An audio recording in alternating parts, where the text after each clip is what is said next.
მარტივური დედაშვილი, ელისავე და თამარი. დღეს საახალწლო პროექტების მასპინძელია ინკოგნიტო. ჩვენ კი ჟურნალისტები ვცდილობთ ჩვენს რესპონდენტებთან ერთად თქვენამდე სიყვარულით სავსე გადაცემა მოვა. მოდი გადაცემა დავიწყოთ. მიესალმოთ მაყურებელს. მოგესალმებით ინკოგნიტოს მაყურებელს, ასევე სრულიად საქართველოს. მოგილოცავთ 2026 წლის დადგომას, შემოგზანებას. ეს წელი ყოფილიყოს ყველასთვის ბედნიერების მომტანი, ასევე გულები წარმატებები გქონოდეს თქვენ და სრულიად საქართველოს. მოდი კითხავზე გადავიდეთ. რა გიყვარს საახალწლო კერძებთან ყველაზე მეტად?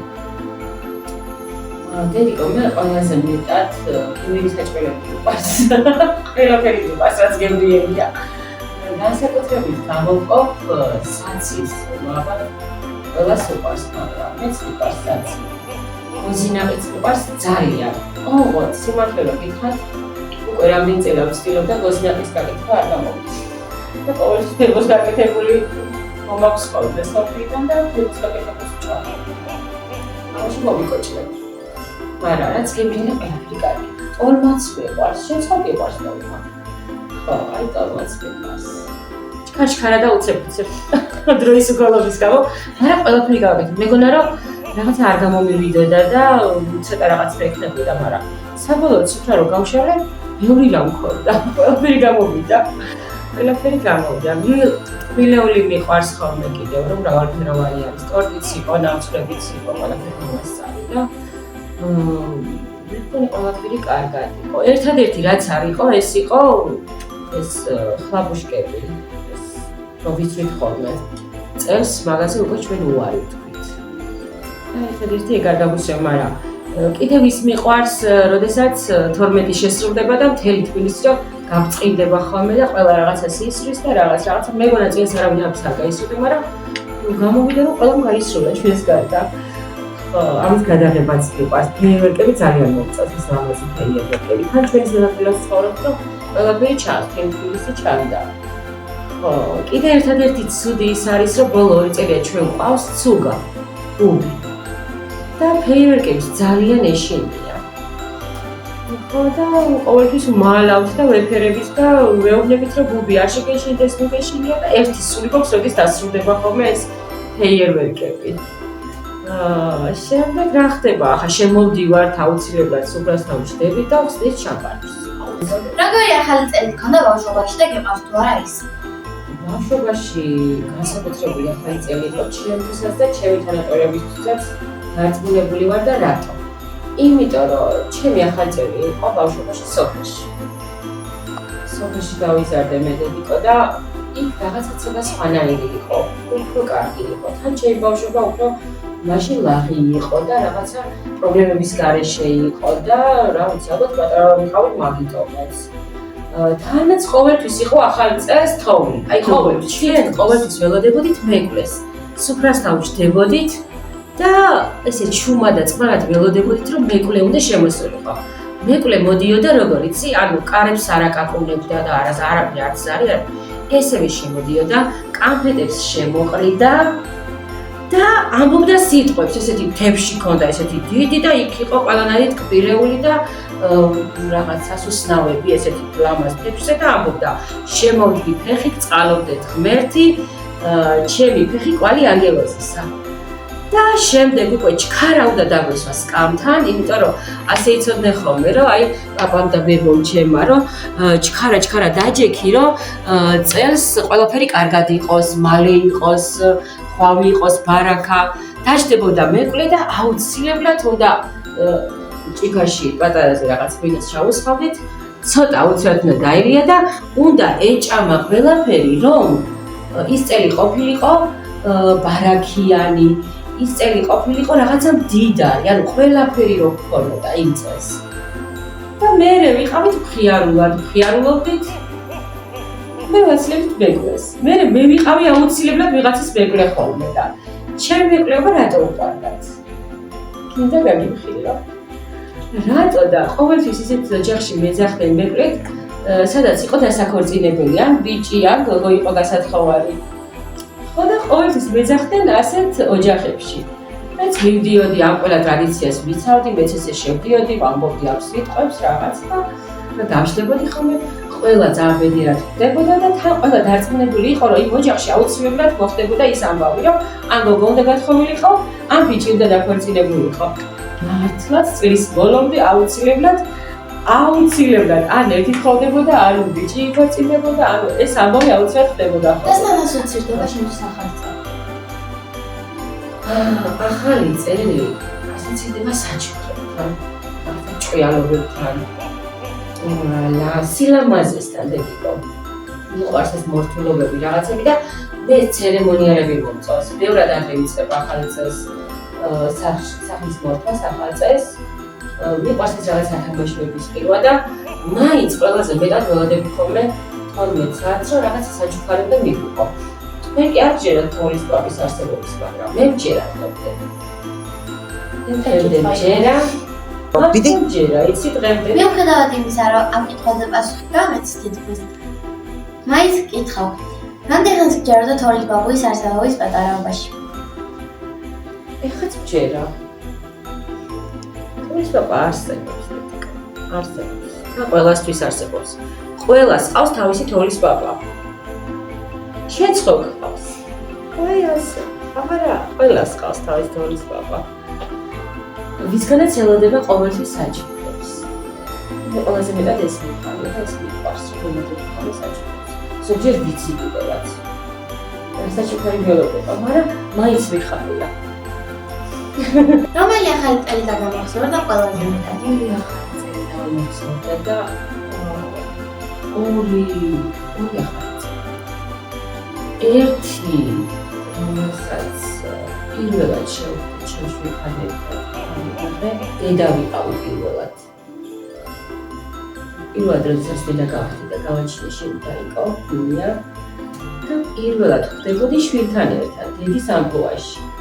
და ეს იყო რაღაცა ძალიან ემოციური.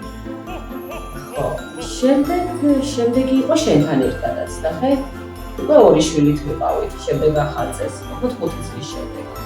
ესეც ძალიან კარგად მახსოვს და ბოლო ახალი წელი მახსოვს კიდევ შენთან ერთად რომ წავედით ბაქოში და იმოგზაურეთ. ეს იყო ყველაზე მაგარი. ესაც გვაქვს ჩვენს გადაცემაში ნათქვამი. მართლა? ხო. გიყვარს ციგები, გუნდაობა და თოვლი? კი, როგორ არა. ძალიან მიყვარს. თავს რა ჯობია. ოღონდ ახალი თოვლი მიყვარს. ჯერ ის მიყვარს რომ თოვლი მოდის და მეც დავდივარ ამ თოვლში რომ მოდის თავზე მეცემა რაღაცა ფიქრებით ვსვივა თან დიდი პანტერები მეცვივა.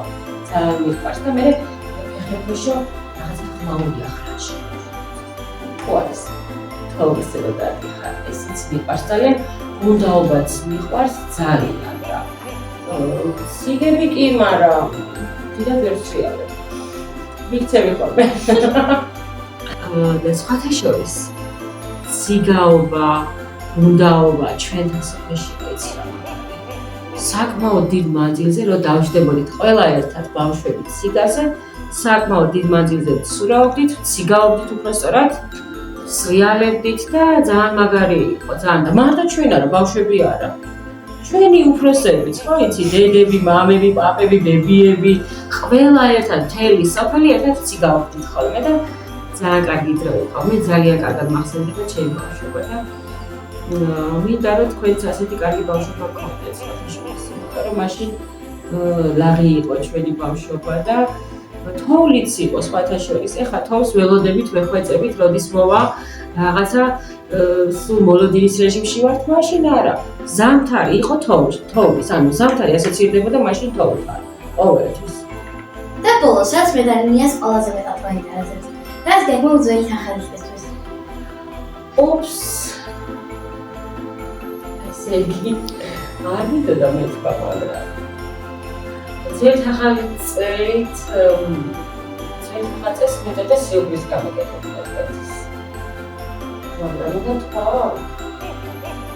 სხვათა შორის ლიზა ნახე ძველი ახალი წელი იყო ჩემს ოჯახში.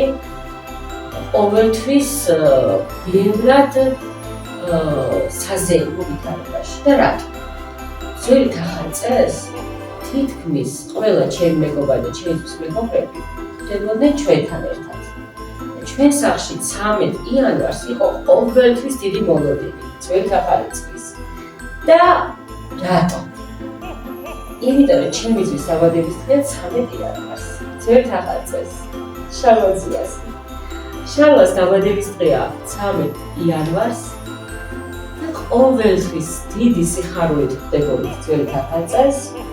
და რა თქმა უნდა შარლოს ულოცავდით თავის დაბადების დღეს და აქედან მე როგორც ვიცი აუცილებლად გვითურებს და ეხლა არ იმყოფება საქართველოში და შაკო გილოცავ დავიდე და მინდა რომ გისურვო ყველაფერი საუკეთესო რაც სამფერმად არსებობს აბსოლუტურად ყველაფერი და გილოცავ მე და ინია და რიზა აქედან და გვიყვარხარ რაც თავარია თან ძალიან და ჩვენი გადაცემა დასჯოს მივალებოდა გავახსოვთ ბაქოში მოგზაურობის დღეები და 2026 წელს ვისურვებთ რომ ერთად მოგზაურობის სიყვარული გვაგებოს.